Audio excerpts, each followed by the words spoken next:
നമസ്കാരം.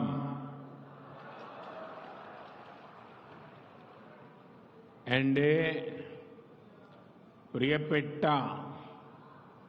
സഹപ്രവർത്തകരെ, നിങ്ങളാണ് ഈ പാർട്ടിയുടെ ജീവനവാടി.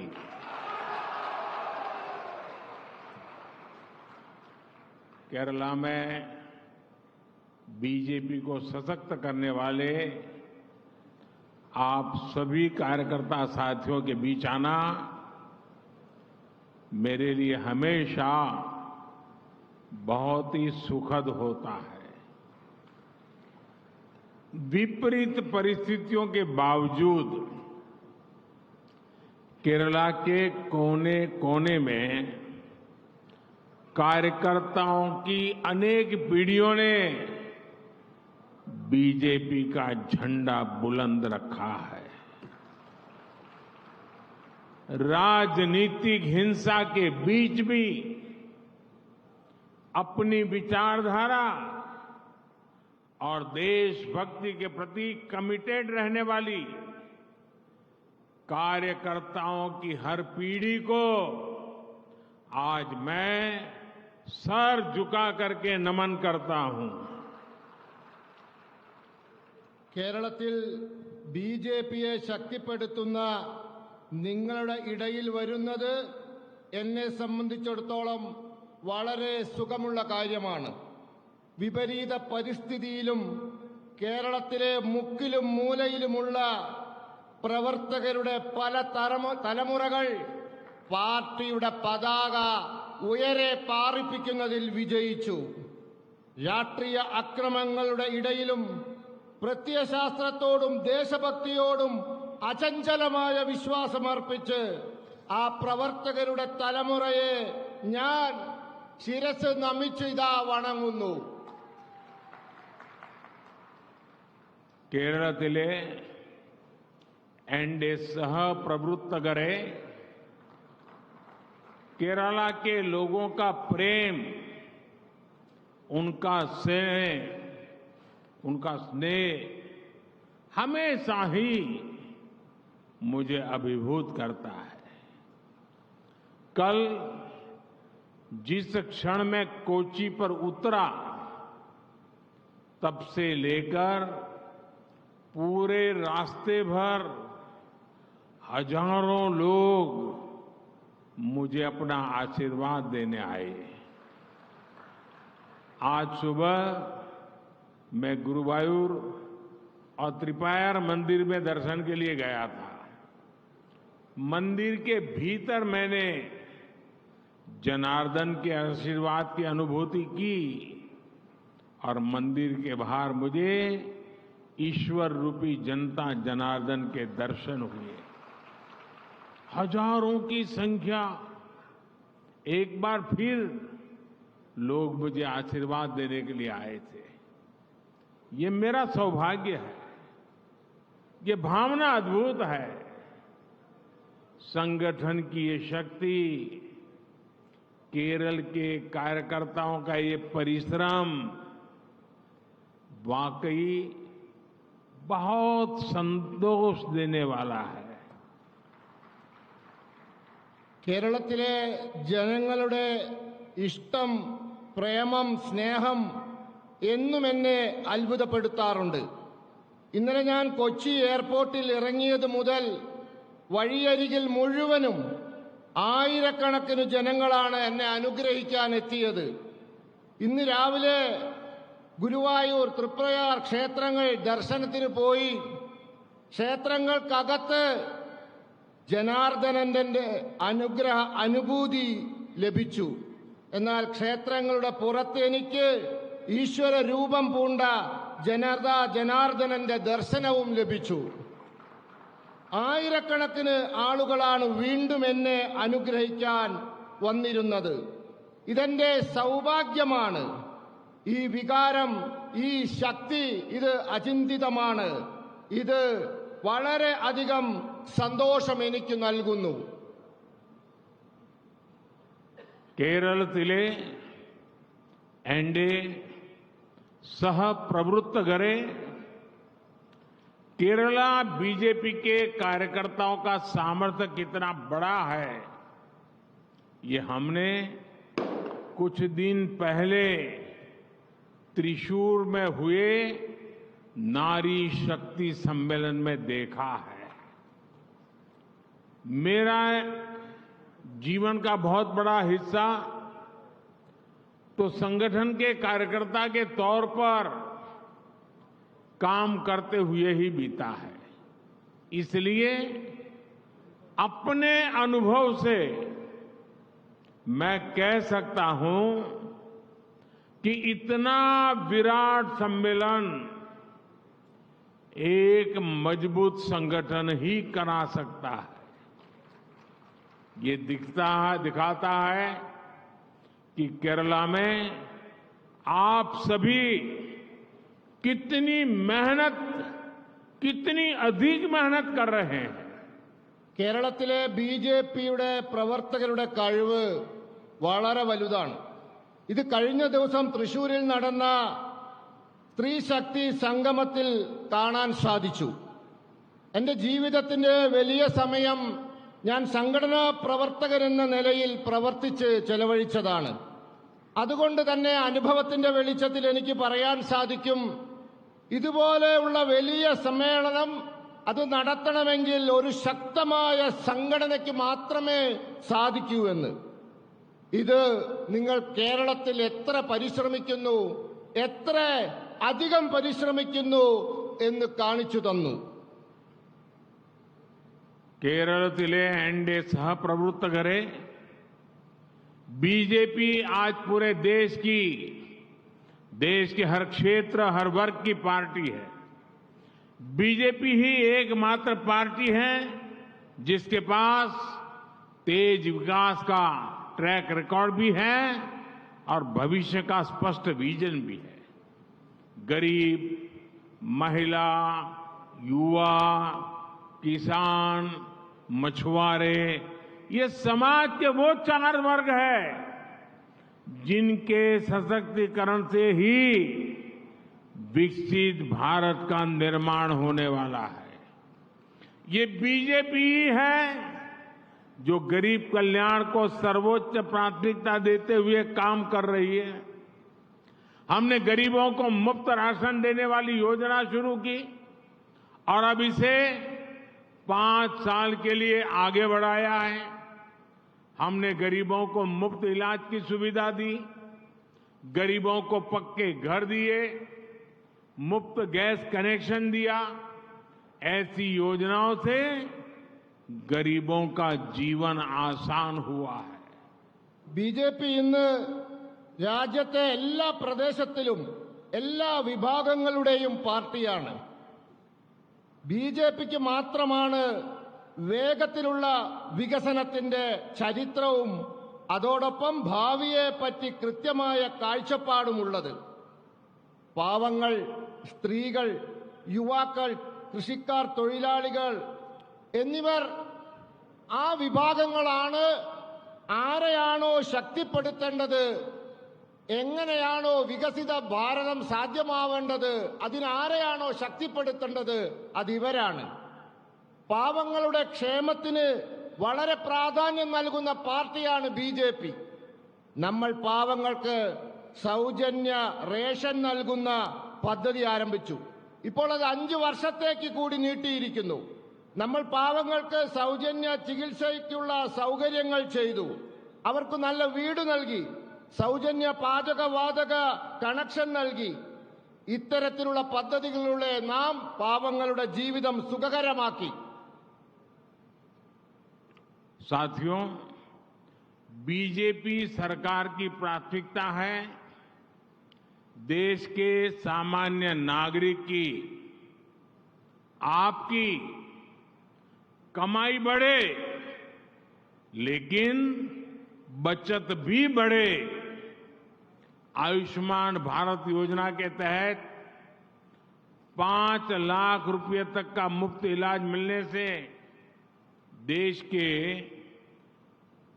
लोगों को 1 लाख करोड़ रुपए की बचत हुई है। जन औषधि केंद्रों पर 80% डिस्काउंट पर दवा देने से देश के लोगों के 25,000 करोड़ रुपए से ज्यादा बचे हैं। 10 साल पहले तक 2 लाख रुपए से ज्यादा की इनकम पर इनकम टैक्स लगा करता था। बीजेपी सरकार ने तय किया कि अब 2 लाख बहुत जमाना चला गया, 7 लाख रुपए तक की इनकम पर कोई टैक्स नहीं होगा। टैक्स को लेकर जो भी नई व्यवस्थाएं 10 वर्षों में आई है, उससे टैक्स पेयर के लगभग 2.5 लाख करोड़ रुपए की बचत हुई है। बीजेपी सरकार ने मोबाइल भी सस्ता किया है और मोबाइल डेटा भी सस्ता किया है। 10 साल पहले मोबाइल डेटा की जो कीमत थी, अगर वही आज भी रहती तो आज आपका मोबाइल बिल कम से कम 5,000 रुपया महीने आता। आज बीजेपी की सरकार की वजह से देश के लोगों को हर महीने मोबाइल बिल पर 4-4.5 हजार रुपया हर व्यक्ति का जो मोबाइल का उपयोग करता है 4-4.5 हजार रुपये की बचत हो रही है।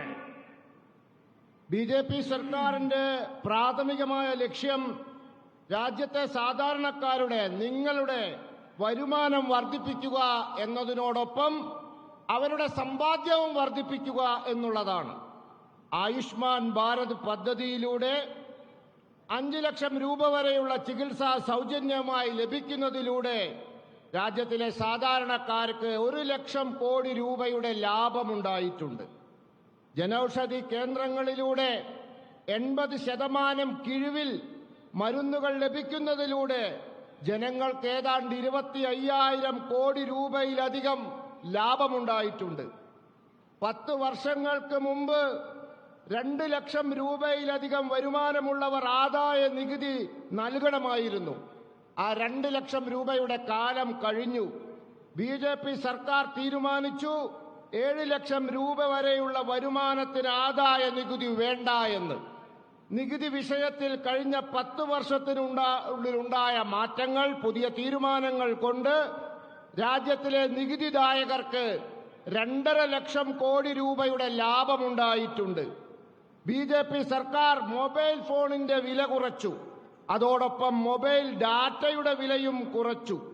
10 വർഷം മുമ്പുള്ള മൊബൈൽ ഡാറ്റയുടെ വിലയാണ് ഇന്നുണ്ടായിരുന്നെങ്കിൽ നിങ്ങളുടെ മൊബൈൽ ഡാറ്റയുടെ ബില്ല് ഒരു മാസം ഏറ്റവും ചുരുങ്ങിയത് 5,000 രൂപയാവുമായിരുന്നു. ഇന്ന് ബി.ജെ.പി. സർക്കാർ കാരണം ഓരോ വ്യക്തിക്കും 4,000 മുതൽ 4,500 രൂപ വരെയുള്ള തുകയുടെ ലാഭം ഓരോ മാസവും മൊബൈൽ ബിൽ ഇനത്തിൽ ലഭിക്കുന്നുണ്ട്. साथियों, बीजेपी सरकार की स्पष्ट नीति और निर्णयों का सकारात्मक असर आज देश में दिख रहा है। हाल में ही आई एक रिपोर्ट में आया है कि पिछले 9 वर्षों में देश में 25 करोड़ लोग, ये आंकड़ा याद रखिए, 9 वर्ष में 25 करोड़ लोग गरीबी से बाहर निकले हैं। जिस देश में 5 दशकों तक कांग्रेस जैसे दलों ने सिर्फ गरीबी हटाओ का नारा दिया, वहां सिर्फ 9 साल में लगभग 25 करोड़ लोगों का गरीबी से बाहर निकलना, ये बहुत बड़ी बात है।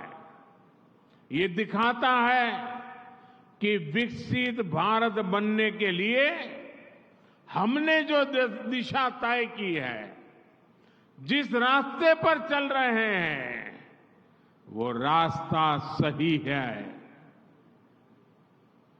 ബി.ജെ.പി. സർക്കാരിന്റെ ശരിയായ നയങ്ങളുടെയും തീരുമാനങ്ങളുടെയും ഗുണകരമായ പ്രഭാവം രാജ്യത്ത് ദൃഷ്ടമാണ്. ഈ അടുത്ത കാലത്ത് വന്ന ഒരു റിപ്പോർട്ടിൽ രാജ്യത്ത് 25 കോടി ജനങ്ങൾ കഴിഞ്ഞ 9 വർഷത്തിനുള്ളിൽ ദാരിദ്ര്യത്തിൽ നിന്നും മോചിതരായി എന്ന് പറയുന്നു. നിങ്ങൾ ആലോചിച്ചു നോക്കൂ, 9 വർഷത്തിനുള്ളിലാണ് സംഭവിച്ചിരിക്കുന്നത്. ഏത് രാജ്യത്താണ് കോൺഗ്രസും മറ്റു പാർട്ടികളും 5 പതിറ്റാണ്ട് കാലം ഗരീബി ഹട്ടാവോ, ദാരിദ്ര്യം നിർമ്മാർജ്ജനം ചെയ്യൂ എന്ന മുദ്രാവാക്യം മാത്രം പറഞ്ഞു നടന്നത്? ആ രാജ്യത്ത് 9 വർഷം കൊണ്ട് 25 കോടി ജനങ്ങൾ ദാരിദ്ര്യത്തിൽ നിന്നും മുക്തരായി എന്നുള്ളത് വലിയ കാര്യമാണ്. എന്താണിത് തെളിയിക്കുന്നത്? വികസിത ഭാരതം എന്ന സങ്കല്പം വെച്ചുകൊണ്ട് നാം തെരഞ്ഞെടുത്ത രീതികളും നമ്മുടെ മാർഗവും ശരിയാണ് എന്നാണ് ഇത് തെളിയിക്കുന്നത്. साथियों, लोकसभा के चुनाव देश की सरकार चुनने के लिए है। ये बात आपको हर वोटर तक पहुंचानी है। भारत सरकार की एक बड़ी जिम्मेदारी देश की सुरक्षा और दुनिया में भारत की भूमिका को सशक्त करने की होती है। हमें वोटरों को ये बताना चाहिए कि 10 वर्ष पहले तक जब देश में एक कमजोर और अस्थिर सरकार थी, तो आए दिन आतंकी हमले होते थे। इसका सीधा असर हमारे निवेश पर पड़ता था और विदेशों में काम करने वाले हमारे देशवासियों पर पड़ता था। हमें उन्हें बार बार बताना होगा कि एलडीएफ, यूडीएफ का इतिहास किस तरह घोटालों का रहा है, भ्रष्टाचार का रहा है। आज भारत को दुनिया विश्व मित्र के रूप में देख रही है। पूरी दुनिया में भारत और भारतीयों का गौरव नई बुलंदी पर है।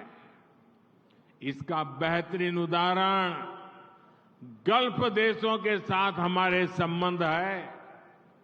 आज गल्फ के देशों से भारत के संबंध इतिहास के सबसे मजबूत दौर से गुजर रहे हैं।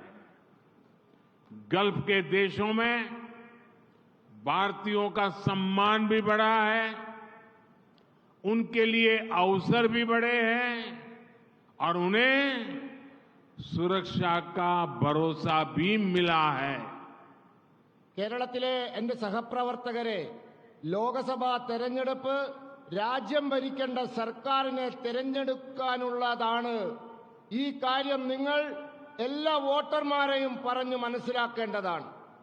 ഭാരത സർക്കാരിന്റെ ഒരു വലിയ ഉത്തരവാദിത്വം രാജ്യത്തിന്റെ സുരക്ഷയും അതോടൊപ്പം ലോകത്ത് ഭാരതത്തിന്റെ പങ്ക് ശക്തിപ്പെടുത്തുക എന്നുള്ളതുമാണ്. നമ്മൾ സമ്മതിദായകരെ പറഞ്ഞു മനസ്സിലാക്കേണ്ട ഒരു കാര്യമുണ്ട്. 10 വർഷങ്ങൾക്ക് മുമ്പ് രാജ്യത്ത് ദുർബലവും അസ്ഥിരവുമായ സർക്കാരായിരുന്നു എന്ന്. രാജ്യത്ത് തീവ്രവാദി ആക്രമണമുണ്ടായപ്പോൾ അതിന്റെ പ്രഭാവം നമ്മുടെ നിക്ഷേപങ്ങളിലും വിദേശങ്ങളിൽ ജോലി ചെയ്യുന്ന നമ്മുടെ രാജ്യക്കാരിലും ഉണ്ടായിരുന്നു. നമുക്ക് അവരോട് ആവർത്തിച്ച് പറയണം, എൽഡിഎഫിന്റെയും യുഡിഎഫിന്റെയും ചരിത്രം അഴിമതിയുടെയും കുംഭകോണങ്ങളുടെയും ആണെന്ന്. ഇന്ന് ലോകം ഭാരതത്തെ ലോകത്തിന്റെ സുഹൃത്ത് എന്ന നിലയിൽ നോക്കിക്കാണുന്നു. സമ്പൂർണ്ണ ലോകത്തിലും ഭാരതത്തിന്റെയും ഭാരതീയരുടെ അഭിമാനം പുതിയ ഉയരങ്ങളിലെത്തിയിരിക്കുന്നു. ഇതിന്റെ വലിയ ഉദാഹരണം ഗൾഫ് രാജ്യങ്ങളുമായുള്ള നമ്മുടെ ബന്ധത്തിൽ കാണാവുന്നതാണ്. ഇന്ന് ഗൾഫ് രാജ്യങ്ങളുമായുള്ള നമ്മുടെ ബന്ധം ചരിത്രത്തിലെ ഏറ്റവും ശക്തമായ ഘട്ടത്തിലൂടെ കടന്നുപോയിക്കൊണ്ടിരിക്കുകയാണ്. ഗൾഫ് രാജ്യങ്ങളിൽ ഇന്ത്യക്കാരോടുള്ള ബഹുമാനം വളരെ വർദ്ധിച്ചിരിക്കുന്നു. അവർക്കുള്ള അവസരങ്ങൾ കൂടിയിരിക്കുന്നു. അവർക്കുള്ള സുരക്ഷാ ബോധവും വർദ്ധിച്ചിരിക്കുന്നു. साथियों, अब चुनाव दरवाजे पर दस्तक दे रहे हैं और अब केरला दिल्ली विजय का नेतृत्व करने की ताकत वाला बन गया है। चुनाव जीतने के लिए हम लोकसभा जीतने की बात तो करेंगे, लेकिन यहां शक्ति केंद्र के कार्यकर्ता आए हैं। हमारा पहला संकल्प चाहिए, हमारा बूथ हम जीतेंगे। हम हमारे बूथ में पराजित नहीं होंगे। अगर बूथ को जीत लिया तो केरल को भी जीत सकते हैं। കേരളത്തിലെ സഹപ്രവർത്തകരെ, തെരഞ്ഞെടുപ്പ് പടിവാതിക്കൽ എത്തി നിൽക്കുകയാണ്. തെരഞ്ഞെടുപ്പിൽ ജയിക്കാൻ എല്ലാ ബൂത്തിലും കഠിന പ്രയത്നം ചെയ്യണം.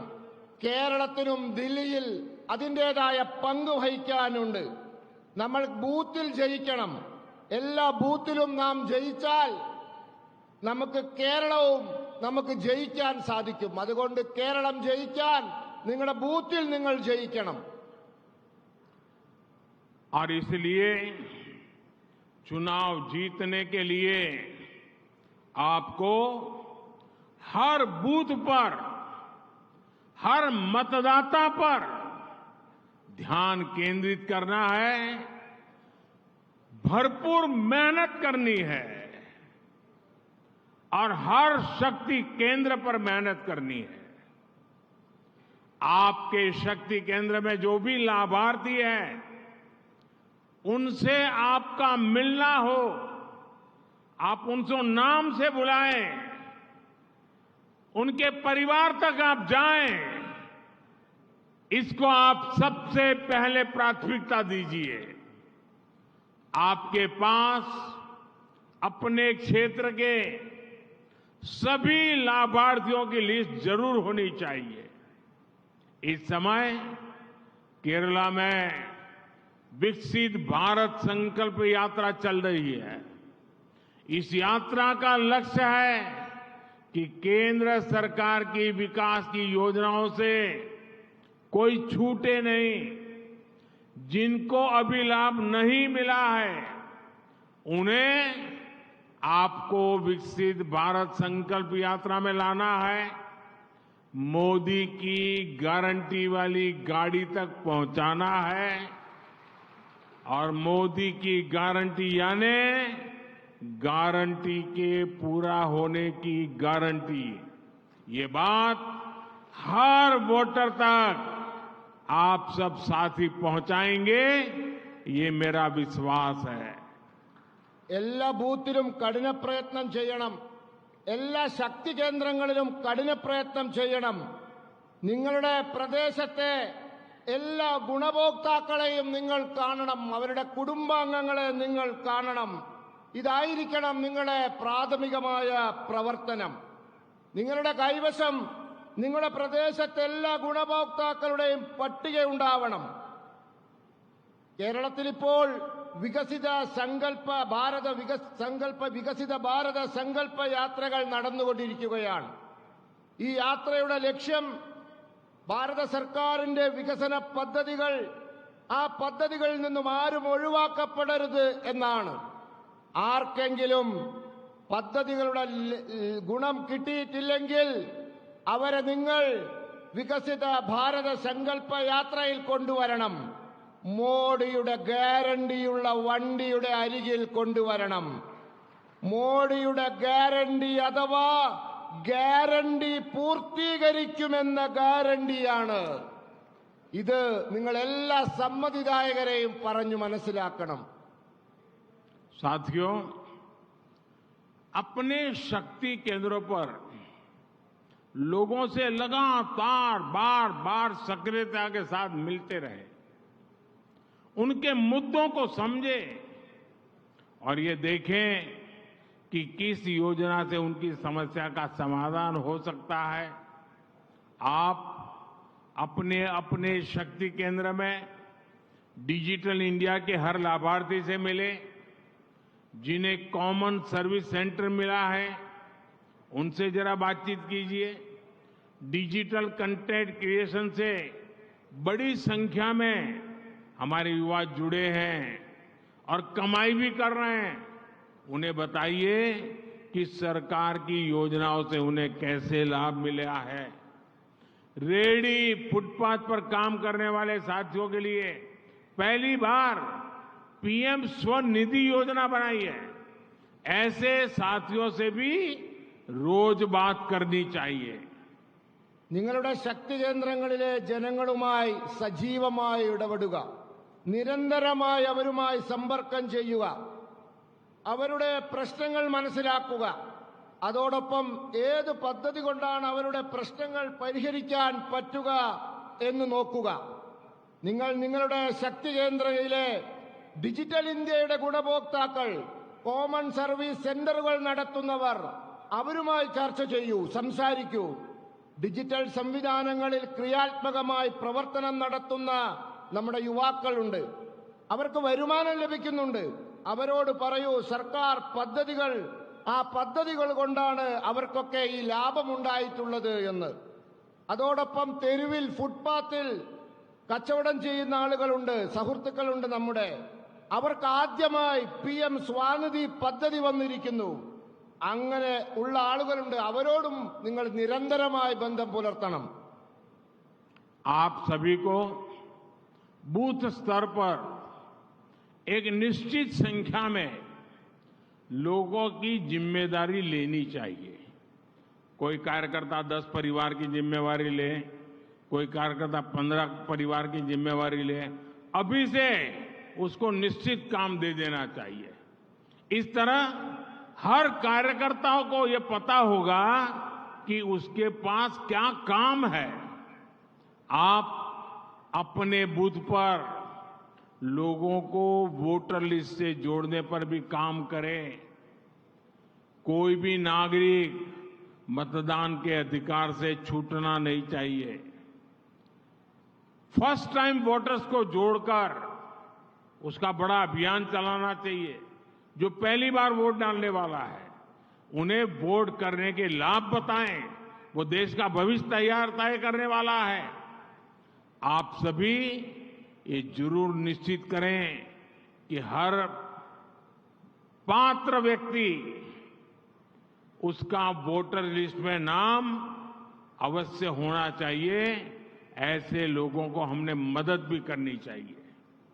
देश सेवा के कार्यों के लिए केंद्र सरकार ने देश का सबसे बड़ा युवा संगठन माय भारत भी बनाया है। आपने माय भारत पर जाकर के ऑनलाइन रजिस्ट्री करवानी चाहिए। अभी तक की जो मेरी जानकारी है, बहुत कम समय में 1 करोड़ से ज्यादा युवा मेरा युवा भारत, माय भारत संगठन से जुड़ चुके हैं। आप भी अपने क्षेत्र के ज्यादा से ज्यादा युवाओं को इस संगठन से जोड़ें। നിങ്ങൾക്ക് ബൂത്ത് തലങ്ങളിൽ നിങ്ങൾ നിശ്ചിത എണ്ണത്തിലുള്ള ജനങ്ങളുടെ ഉത്തരവാദിത്തം ഏറ്റെടുക്കണം. ചിലർ 10 കുടുംബങ്ങളുടെ എണ്ണം ഏറ്റെടുക്കാം, ചിലർക്ക് 15 കുടുംബങ്ങളുടെ എണ്ണം ഏറ്റെടുക്കണം. അങ്ങനെ എല്ലാ പ്രവർത്തകർക്കും അവരവരുടെ ജോലി എന്താണെന്ന് കൃത്യമായി അറിയാൻ സാധിക്കണം. അങ്ങനെ പ്രവർത്തിക്കണം. നിങ്ങൾക്ക് നിങ്ങളുടെ ബൂത്തുകളിലെ ജനങ്ങളെ വോട്ടർ പട്ടികയുമായി ബന്ധപ്പെടുത്താൻ സാധിക്കണം. വോട്ടർ പട്ടികയിൽ എല്ലാ വിഭാഗത്തിൽപ്പെട്ട ആളുകളും ചേരുന്നു, എല്ലാവർക്കും വോട്ടവകാശമുണ്ട് എന്ന് ഉറപ്പുവരുത്താൻ സാധിക്കണം. നിങ്ങൾ ആദ്യമായി വോട്ട് ചെയ്യാൻ പോകുന്ന കന്നി വോട്ടർമാരുമായി ബന്ധപ്പെടണം. വോട്ട് ചെയ്യുന്നതിന്റെ ഗുണത്തെപ്പറ്റി അവരെ പറഞ്ഞ് ബോധ്യപ്പെടുത്തണം. അതിന് അവരെ നിങ്ങൾ സഹായിക്കണം. നിർബന്ധമായിട്ടും ആരും വോട്ടർ പട്ടികയിൽ നിന്ന് ഒഴിവായി പോയിട്ടില്ല എന്ന് ഉറപ്പുവരുത്തണം. രാജ്യസേവനത്തിനായി കേന്ദ്ര സർക്കാർ യുവാക്കൾക്കായിട്ടുള്ള ഏറ്റവും വലിയൊരു സ്ഥാപനം തുടങ്ങിയിട്ടുണ്ട്, മൈ ഭാരത്. ആ മൈ ഭാരതുമായി നിങ്ങൾ ബന്ധപ്പെടണം. ഞാൻ മനസ്സിലാക്കിയെടുത്തോളം കുറഞ്ഞ കാലത്തിനുള്ളിൽ 1 കോടി യുവാക്കൾ ഈ മൈ ഭാരത് എന്ന യുവഭാരത സ്ഥാപനവുമായി ബന്ധപ്പെട്ട് കഴിഞ്ഞു, യോജിച്ചു കഴിഞ്ഞു. നിങ്ങളും നിങ്ങളുടെ പ്രദേശത്തെ മുഴുവൻ യുവാക്കളെയും ഈ സ്ഥാപനവുമായി ബന്ധപ്പെടുത്താൻ പരിശ്രമിക്കണം. साथियों, आप सभी शक्ति केंद्र के प्रतिनिधियों द्वारा नमो ऐप का निरंतर इस्तेमाल भी बहुत आवश्यक है। नमो ऐप पर आपको ऐसी अनेकों जानकारियां मिलती रहेगी जो आपको, वोटर्स को जागरूक करने में मदद करेगी। अपने कार्यकर्ताओं की छोटी छोटी मीटिंग लेने के लिए भी वो मुद्दे आपको बहुत काम आएंगे। आप सोशल मीडिया और अन्य डिजिटल प्लेटफॉर्म्स का इस्तेमाल पार्टी के बारे में पॉजिटिविटी फैलाने में करें। केंद्र सरकार की योजनाओं के बारे में लोगों को बताने के लिए करें। आप इन सोशल प्लेटफॉर्म से अपने क्षेत्र के लोगों तक सीधे पहुंच पाएंगे। നിങ്ങൾ എല്ലാ ശക്തി കേന്ദ്ര പ്രവർത്തകരും നമോ ആപ്പ് അത് നിരന്തരമായി ഉപയോഗിക്കണം. നിങ്ങൾക്ക് വോട്ടർമാരെ ബോധവൽക്കരിക്കാൻ ആവശ്യമായ പ്രവർത്തകരുടെ മീറ്റിംഗുകൾ പറയേണ്ടതായിട്ടുള്ള അനേകം വിവരങ്ങൾ നമുക്ക് ആ ആപ്പിൽ നിന്നും ലഭിക്കുന്നതായിരിക്കും. നിങ്ങൾ സോഷ്യൽ മീഡിയ, സാമൂഹ്യ മാധ്യമങ്ങൾ, ഡിജിറ്റൽ സംവിധാനങ്ങൾ എന്നിവ പാർട്ടിയെപ്പറ്റി ക്രിയാത്മകമായ ധാരണ പരത്തുന്നതിനായി ഉപയോഗിക്കണം. കേന്ദ്ര സർക്കാരിന്റെ പദ്ധതികൾ ജനങ്ങളിൽ എത്തിക്കുന്നതിനായി സാമൂഹ്യ മാധ്യമ സംവിധാനങ്ങളെ നിങ്ങൾക്ക് ഉപയോഗിക്കാൻ സാധിക്കണം. നിങ്ങളുടെ പ്രദേശത്തെ ജനങ്ങളുമായി നേരിട്ട് ബന്ധപ്പെടാൻ സാമൂഹ്യ മാധ്യമങ്ങൾ നിങ്ങളെ സഹായിക്കും. साथियों, आप सभी जानते हैं कि 22 जनवरी को अयोध्या में भव्य राम मंदिर में प्राण प्रतिष्ठा का आयोजन है। ये कोटि कोटि लोगों के लिए आस्था और भक्ति से भरे पल है। मैं भी प्राण प्रतिष्ठा से पहले जो अनुष्ठान होते हैं उनके यम नियमों का पालन कर रहा हूं। बीते दिनों मुझे अनेक मंदिरों में दर्शन और वहां सफाई करने का सौभाग्य मिला है। मेरा केरला के आप सभी कार्यकर्ताओं से भी आग्रह है कि आप अपने अपने गांव, शहर, बूथ पर मंदिरों में स्वच्छता अभियान चलाएं। 22 जनवरी को प्राण प्रतिष्ठा अयोध्या में होगी, लेकिन श्री राम ज्योति उस दिन शाम को देश के घर घर में जलेगी, हर मंदिर में जलेगी। केरला तो वो राज्य है जो अपना पूरा 1 महीना रामायण को समर्पित करता है। यहां रामायण मासम मनाया जाता है। केरला में भी पूरे सद्भाव के साथ श्री राम ज्योति जले, ये संदेश आपको अपने क्षेत्र में हर घर में पहुंचाना है और पक्का करना है कि हर घर में शाम को राम ज्योति जले। നിങ്ങൾക്ക് എല്ലാവർക്കും അറിയാം, ജനുവരി 22 അയോധ്യയിൽ ഭവ്യമായ രാമക്ഷേത്രത്തിൽ പ്രാണപ്രതിഷ്ഠ നടക്കുകയാണ്. ഇത് കോടാനുകോടി ജനങ്ങളുടെ വിശ്വാസവും ഭക്തിയും നിറയുന്ന മുഹൂർത്തമാണ്. ഞാൻ പ്രാണപ്രതിഷ്ഠയുടെ മുമ്പ് ആചരിക്കേണ്ട അനുഷ്ഠാനങ്ങൾ, മര്യാദകൾ, ആചാരങ്ങൾ എന്നിവ പാലിച്ചുകൊണ്ടിരിക്കുകയാണ്.